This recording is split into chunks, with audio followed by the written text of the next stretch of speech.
Assalamualaikum warahmatullahi wabarakatuh. Selamat malam dan salam sejahtera bagi kita semua. Mohon izin Bapak Zaim Mubarak selaku dosen Mapel Pendidikan Agama Islam Politeknik Ilmu Pelayaran Semarang yang saya hormati.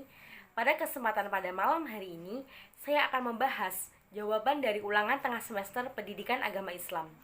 Sebelum memasuki pembahasan tersebut, perkenalkan, nama saya Rizka Anisha Putri dari kelas K1C, nomor absen 21, NIT 572011337561. Pada ulangan tengah semester Pendidikan Agama Islam ini, marilah kita lihat video pada link berikut ini. Setelah kita melihat video tersebut, apa hikmah yang dapat kita petik pada video tersebut? Hikmah yang dapat kita petik adalah yang pertama, hendaknya kita bertaubat kepada Allah SWT atas segala kesalahan yang kita perbuat. 2.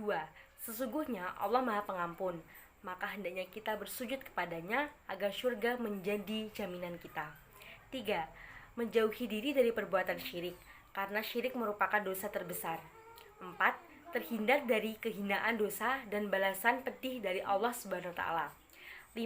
Terhindar dari perbuatan yang zalim kepada hak-hak Allah SWT. Dan yang terakhir adalah terhindar dari siksa api neraka dan dijanjikan dengan surga di mana hidup kekal di dalamnya. Soal yang kedua adalah sumber hukum Islam ada 3, yaitu Al-Quran, hadis, dan ijtihad. Apa pengertian ijtihad dan berilah contoh ijtihad dalam era milenial seperti sekarang ini. Ijtihad secara etimologi memiliki pengertian yaitu pengarahan segala kemampuan untuk mengajarkan sesuatu yang sulit. Sedangkan secara terminologi adalah penelitian dan pemikiran untuk mendapatkan suatu yang terdekat pada kitabullah dan sunnah Rasul atau yang lainnya. Sementara Imam Al-Midi mengatakan bahwa ijtihad adalah mencurahkan semua kemampuan untuk mencari hukum syara' yang bersifat dani, sampai merasa dirinya tidak mampu untuk mencari tambahan kemampuannya itu. Pengertian yang ketiga adalah ijtihad menggunakan pertimbangan akal secara jelas diundangkan dalam sebuah hadis sebagai alat untuk mencakup keputusan. Apabila tidak ada petunjuk dalam Al-Quran maupun hadis, maka hadis berikut dianggap sebagai basis ijtihad dalam Islam. Contoh ijtihad pada era milenial sekarang adalah yang pertama, menghilangkan sholat Jumat berjamaah dan diganti sholat zuhur di rumah karena wabah virus corona di daerah yang berzona merah. Yang kedua adalah kegiatan haji ditiadakan dan hanya masyarakat Arab lah yang diperbolehkan karena untuk mencegahkan wabah virus corona. Dan yang ketiga adalah faktor keuangan dan ekonomi semakin meningkat karena adanya perkembangan dalam masalah perbankan seperti real estate, industri, komersional, investor, dan lain sebagainya. Yang keempat adalah adanya bayi tabung. Dan yang terakhir, adanya pembelajaran secara daring tanpa tatap muka.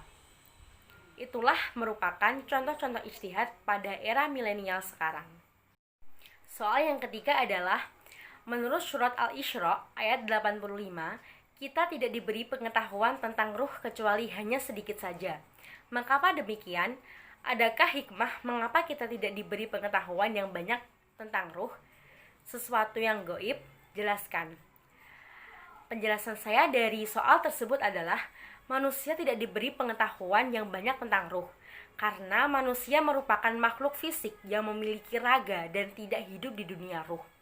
Maka dari itu, Allah Subhanahu wa Ta'ala memberikan batas-batas antara makhluk fisik dan metafisik agar tercipta sekat di antara keduanya dan tidak saling membaur.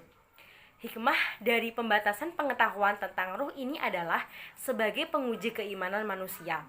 Manusia dituntut untuk beriman kepada malaikat, bahkan kepada Allah yang manusia sendiri tidak dapat melihatnya. Soal yang keempat adalah tugas pokok dan fungsi manusia di muka bumi ini adalah untuk menjadi khalifah, hablum minan nas, dan hamba, hablum minallah. Jelaskan masing-masing tugas dan fungsi manusia sebagai khalifah dan hamba. Menurut saya, di antara dua peran penting manusia adalah sebagai hamba dan khalifah. Sebagai hamba Allah, posisi manusia adalah sama dengan makhluk-makhluk lain. hakikat penghambaan dan ketundukan dan ketaatan total kepada Allah. Hamba Allah yang baik senantiasa ingat bahwa ibadah secara bagus dan istiqomah itulah tujuan pencipta pada dirinya. Selain peran sebagai hamba yang bersifat vertikal, manusia juga mempunyai peran horizontal, yaitu sebagai khalifah Allah di muka bumi. Tugas khalifah adalah menjadi wakil Allah untuk mengelola dan memakmurkan bumi. Karena Allah telah menyediakan semua yang ada di bumi untuk kesejahteraan manusia. Sudah seharusnya manusia merawat dan melestarikan segala fasilitas dari Allah sebagai bentuk syukur sekaligus pelaksanaan peran kekhalifahan. Demikianlah pembahasan dari ulangan tengah semester Pendidikan Agama Islam. Harapan saya semoga pembahasan tersebut bisa membantu rekan-rekan semuanya menjawab soal-soal tersebut. Semoga mendapatkan yang terbaik. Mohon maaf jika ada salah kata yang kurang berkenan. Sekian dan terima kasih. Wassalamualaikum warahmatullahi wabarakatuh. Audio Jungle.